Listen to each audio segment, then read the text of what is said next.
शिवराज सिंह सरकार, बीजेपी सरकार किसानों के हित की बात करती है, परंतु ये किसानों के हित का निर्णय नहीं है। किसानों से इसको नुकसान होगा, इससे किसानों को करोड़ों रुपए का नुकसान होगा। सरकार से अनिश्चितकाल की हड़ताल करेंगे।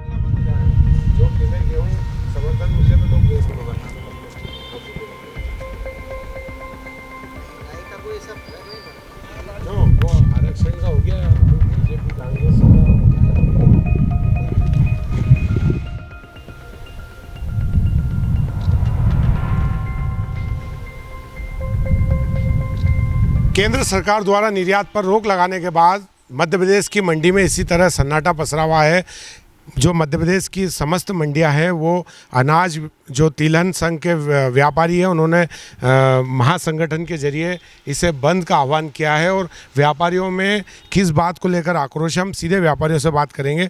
आप क्या चाहते हैं, सरकार से क्या डिमांड रख रहे हैं? मंडी क्यों बंद है? सर, मंडी इसलिए बंद है कि सरकार ने 13 तारीख को निर्यात पर तत्काल रोक लगा दी। अब 13 तारीख को निर्यात पर तो रोक लगाई उन्होंने, तो हमने तो जो सौदा महाराष्ट्र और गुजरात और इंटरनेशनल कंपनियों को कांडला पोर्ट और दूसरी पोर्टों के लिए डिलीवरी दी थी, हमारी गाड़ियाँ वहाँ पहुँच गई। अब उन्होंने गाड़ी खाली करने से मना कर दिया। अब गाड़ी खाली करने से मना कर दिया तो व्यापार पूरा मध्य प्रदेश का और विशेष करके मालवा का व्यापार चौपट होने की कगार पे पहुंच गया, क्योंकि मालवा के एक जो है गेहूं उत्पादक क्षेत्र है और यहाँ पे किसानों को बहुत उचित दाम मिल रहा था। और हमने जो माल भेजा वो अभी हमारी गाड़ियाँ 10-10 दिन से खड़ी है। कांडला में तकरीबन 4000 गाड़ियाँ खाली होने की कतार में खड़ी है और एक्सपोर्टर उन्होंने हाथ ऊँचे कर दिए कि हम गाड़ी खाली नहीं कराएंगे, जबकि केंद्र सरकार ने स्पष्ट निर्देश दिया था कि 13 तारीख तक के जो सौदे हैं वो लोड होंगे, पर कंपनियां हैं जो शोषण करना चाहती है और केंद्र सरकार ने उनको फिर भी बोला, फिर भी वो खाली नहीं कर रहा। और उसके बाद भी एक और चीज़ है इसमें, लोकल स्तर पे भी सौदे लिए थे कंपनियों ने, जैसे ओलाम कंपनी करके उसने लोकल स्तर पे सौदे लिए थे, उसने लोकल स्तर पे भी खाली कराने से मना कर दिया है। ऐसा सरकार से हम चाहते हैं कि उन मीडिएटर्स को बोले, एक्सपोर्टर्स को, कि हमारी गाड़ियाँ खाली कराएं, और नहीं तो ये रूपरेखा में अभी हमने सांकेतिक रूप से 2 दिन के लिए मंडियाँ बंद की थी। अगर हमारी समस्या का निराकरण नहीं हुआ तो ये आंदोलन बहुत व्यापक होगा और पूरे प्रदेश की मंडियाँ अनिश्चितकाल के लिए बंद हो जाएगी और इससे सरकार की प्रतिष्ठा और धाग धब्बा लगेगा। और किसानों को जो अभी तक उचित मूल्य मिल रहा था, शिवराज सिंह सरकार, बीजेपी सरकार किसानों के हित की बात करती है, परंतु ये किसानों के हित का निर्णय नहीं है। किसानों से इसको नुकसान होगा। किसानों को जो अभी उचित मूल्य मिल रहा था, 2200-2300 रुपये कुंटल मिल रहा था, उसका रेट 200-300 रुपये कम हो जाएगा और इंटरनेशनल कंपनियाँ व्यापारियों का और किसानों का शोषण करके पूरा माल उठा लेगी। इसलिए मेरी सरकार से दरख्वास्त है कि निर्यात पर रोक लगी हुई है उसको शिथिल करें और ये जो कंपनियां माल खाली नहीं करा रही इनको खाली कराने के निर्देश देवे। आपको क्या लगता है जो किसानों को कितना नुकसान होगा और 2 दिन मंडी बंद होने से मध्य प्रदेश के व्यापार पर कितना असर पड़ने वाला है? अनाज तिलहन व्यापारी संघ काफ़ी दिनों से व्यापार और किसानों का हित हमेशा देखता आया है। महासंघ ने भी कोशिश की है कि ज़्यादा से ज़्यादा किसानों का फ़ायदा होए और व्यापारियों भी उचित मूल्य दे रहे हैं और खूब प्रतिष्ठात्मक कार्रवाई करते हुए अच्छे से अच्छे मूल्य किसान को 2200 रुपये तक का मूल्य दे रहे थे। क्योंकि किसानों का गेहूं कम भाव में बिकेगा, प्रशासन ये देख नहीं रहा है। उन्होंने आकस्मिक रूप से जो निर्णय लिया निर्यात रोकने का, वो बहुत ही दुर्भाग्यपूर्ण है। कितना मंडी को, कितना ये मंडी 2 दिन बंद है, कितना राजस्व की हानि होगी सरकार को? मंडी को पूरे प्रदेश में भर में, ऐसे तो देश भर से ही तकलीफ है, परंतु प्रदेश में करोड़ों रुपए का नुकसान हो रहा है और किसानों को 150-200 रुपये कुंटल का निश्चित रूप से घाटा। अगर गवर्नमेंट अगर ने टाइम भी बढ़ाया है 1 माह तो भी 2015 में ही ले रही, जबकि व्यापारी 2200 रुपये में गेहूँ खरीद रहा था। तो इससे किसानों को करोड़ों रुपये का नुकसान होगा और गवर्नमेंट की जो नीति है, जो उनके पास माल पड़ा हुआ 2021-22 का जो गवर्नमेंट ने सप्लाई दिया है मल्टीनेशनल कंपनियों को, उसे रोककर ये माल किसानों का माल व्यापारियों के थ्रू बिकवाना चाहिए, जिससे विश्व में भी देश की छवि जो ख़राब हो रही है वो नहीं होगी। और व्यापारियों जो माल लेके रखा था, व्यापारियों ने किसानों को अच्छे भाव देकर जो माल परचेज़ किया था एक्सपोर्ट के लिए, माननीय शिवराज सिंह जी की जो घोषणा थी कि हम मंडी टैक्स में छूट देंगे और ज़्यादा से ज़्यादा आप एक्सपोर्ट में व्यापार करें और बाहर करें, उस छवि को भी बहुत आघात पहुँचा है।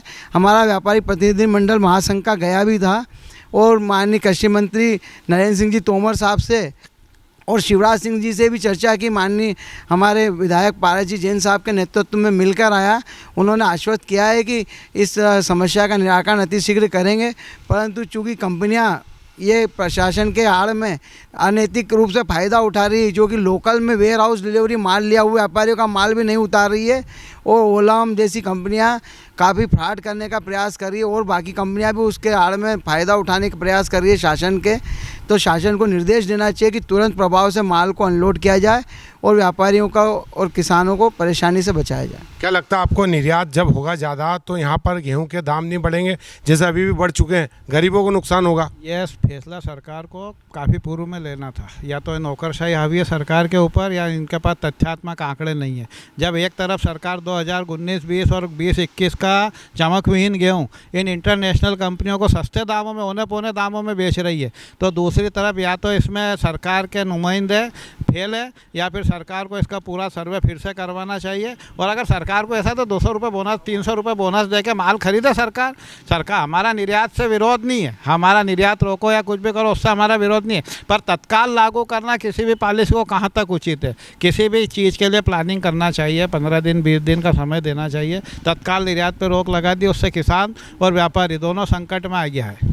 क्या लगता है आपको, गेहूं के दाम बढ़ने से गरीबों को तो नुकसान होगा? गरीबों को नुकसान अभी तो केंद्र सरकार का मुद्दा है साहब, महंगाई और ये तो सब केंद्र सरकार की, हम कहाँ बताएं, हम तो हमारे स्थानीय स्तर की बात करते हैं। किसानों को उचित माल मिल रहा था, उचित दाम, हर चीज़ के दाम, तो हर चीज़ के दाम बढ़ रहे हैं, पेट्रोल के बढ़ रहा है, गैस के बढ़ रहा है, डीजल के बढ़ रहे हैं, तो सब चीज़ पे महंगाई तो सब पे बढ़ रही है। अब काटन का उत्पादन इंडिया में कम हुआ, काटन पे निर्यात है, उस पर भी रोक नहीं लगाई सरकार ने, तो अब वो तो फिर आखिरी समय में जाके पहुँचेंगे। तो इसलिए सरकार को अपने अधिकारियों को निर्देश देना चाहिए और इसका आकलन करना चाहिए कि कितना उत्पादन हुआ और कितना, खाली एक समर्थन मूल्य पे गेहूं को माल नहीं तुला, उसका आकलन से इन्होंने स्टॉक की, जबकि 2019-20 का चमकविहीन गेहूं 1700 और 1900 रुपये में कंपनियों को दे रही, आईटीसी कंपनी को इन्होंने 7 लाख टन माल बेचा। कितने दिन तक चलेगा आंदोलन आपका ये शुरू? नहीं, अभी तो हमारा 2 दिन का था, पर उसके पश्चात अगर समस्याओं का हल नहीं हुआ और कुछ नहीं हुआ तो फिर अनिश्चित काल पे जाएंगे। अभी तो कल से हम वापस चालू कर रहे हैं मंडी, पर अगर नहीं हुई, समस्याओं का निदान नहीं हुआ तो फिर आगामी रूपरेखा बना के महासंघ के माध्यम से फिर सरकार से अनिश्चित काल की हड़ताल करेंगे। 2023 में चुनाव में प्रभाव पड़ेगा? बहुत प्रभाव पड़ेगा चुनाव पे, क्योंकि किसान भी नाराज़ होगा और व्यापारी भी नाराज़ होगा। ये थे उज्जैन के व्यापारी जिन्होंने सरकार के सामने मांग रखी है कि यदि उन निर्यात पर रोक जो लगाई गई है वो नहीं हटाई गई तो आने वाले चुनाव में भी नुकसान होगा। इसके अलावा मंडी अनिश्चितकालीन बंद हो जाएगी। Vikram Singh Jat, ABP news, Ujjain.